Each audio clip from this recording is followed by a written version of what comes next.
राधे राधे। जय श्री कृष्णा।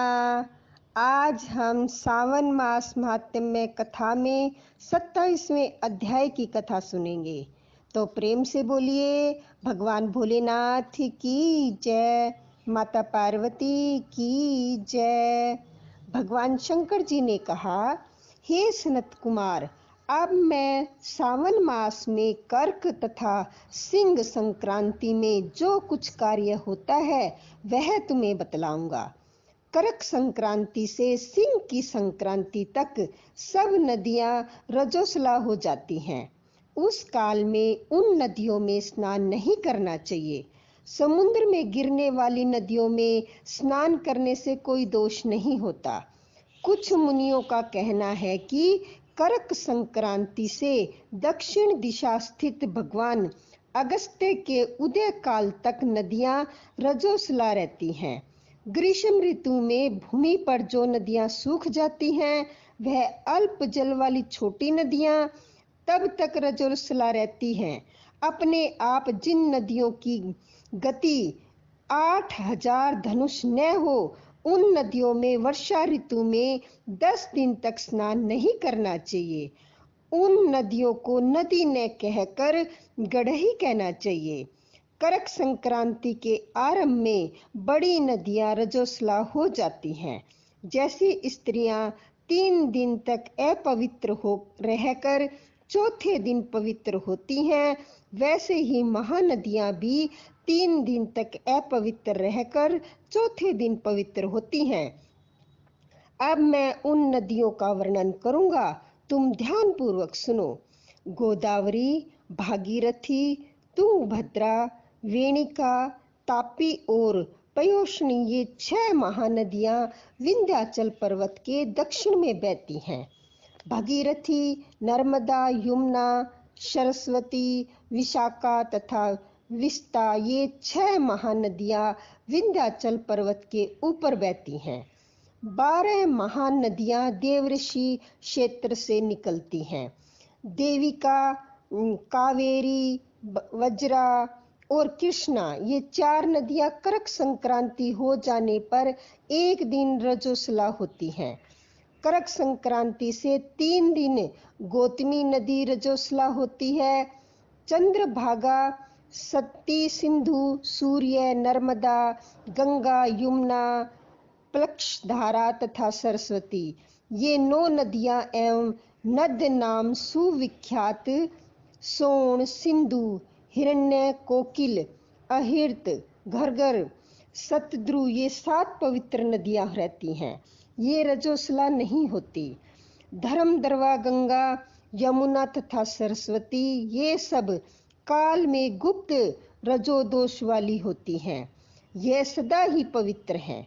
जो नदी तट निवासी हैं उन्हें रजोसला पाप नहीं लगता।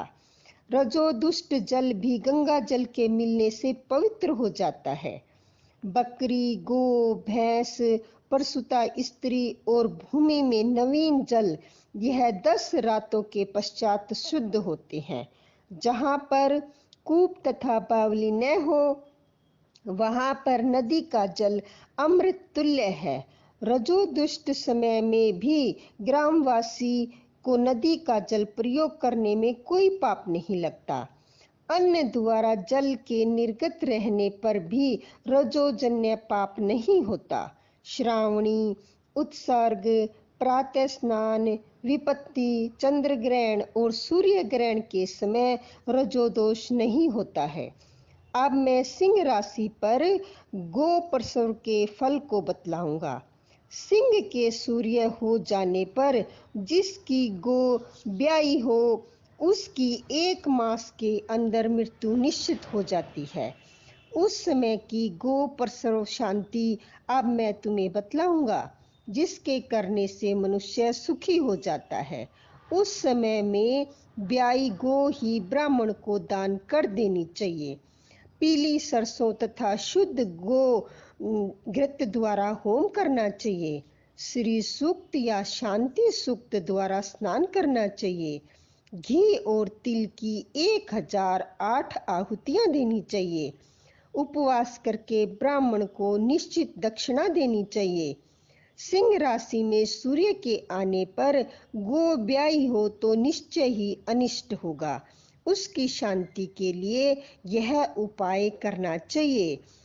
10,000 हवन करना चाहिए। ऐसा करने से मनुष्य को किसी भी प्रकार का भय नहीं सताता। इसी तरह यदि सावन मास में घोड़ी ब्याई हो तो शांति करने से दोष मिट जाता है। अब मैं सावन मास में करक या सिंह की संक्रांति होने से शुभ प्रद दान के संबंध में कहूँगा। करक के सूर्य में संक्रांति में घृत धेनु का, सिंह राशि में सोने एवं छाते का दान करना चाहिए। श्रावण मास में वस्त्र दान करने का बड़ा भारी फल होता है। सावन मास में भगवान श्रीधर की प्रीति के लिए साधक को घी कुंभ, घी धेनु तथा फलों का दान करना चाहिए। मेरे संतोष के लिए इस महीने में अन्य दान भी करना चाहिए। अन्य महीनों की अपेक्षा इस महीने में किया गया दान अक्षय फल देने वाला होता है। मुझे इस महीने से अधिक प्रिय महीना और कोई नहीं है। मैं सावन मास के आने की प्रतीक्षा करता रहता हूँ। जो इस महीने में व्रत करेगा वह विशेष रूप से मेरी कृपा का पात्र होगा, क्योंकि ब्राह्मणों का राजा चंद्रमा और प्रत्यक्ष देवता सूर्य हैं। ये दोनों मेरे नेत्र हैं। अतः उसकी संक्रांति संज्ञा कर्क संज्ञा तथा सिंह संज्ञा हुई। इससे अधिक महात्म्य मैं क्या कह सकता हूँ। जो मनुष्य इस महीने में प्रातःकाल उठकर स्नान करता है उसे 12 महीनों के स्नान का फल प्राप्त हो जाता है, और जो मनुष्य सावन मास में प्रातःकाल उठकर स्नान नहीं करता उसके 12 महीनों में किए हुए सभी काम व्यर्थ हो जाते हैं। मनुष्य को यह संकल्प करना चाहिए, हे महादेव, हे दया सिंधु, मैं सावन मास में संयत होकर प्रातःकाल उठकर नहाऊंगा। प्रभु, आप मेरा यह कार्य निर्विघ्न पूरा कर देवें।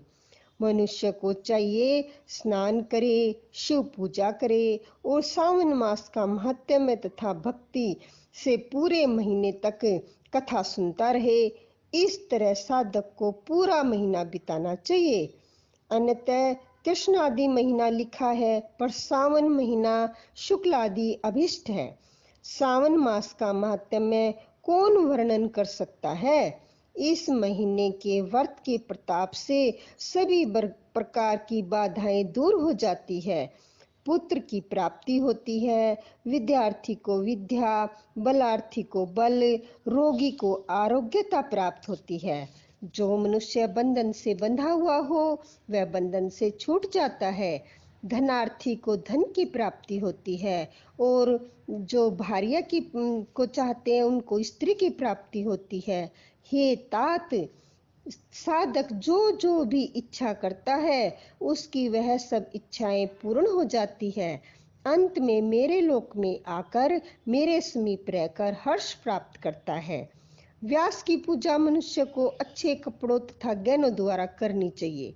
जिसने श्री व्यास देव जी को प्रसन्न कर लिया उसने मानो मुझे प्रसन्न कर लिया।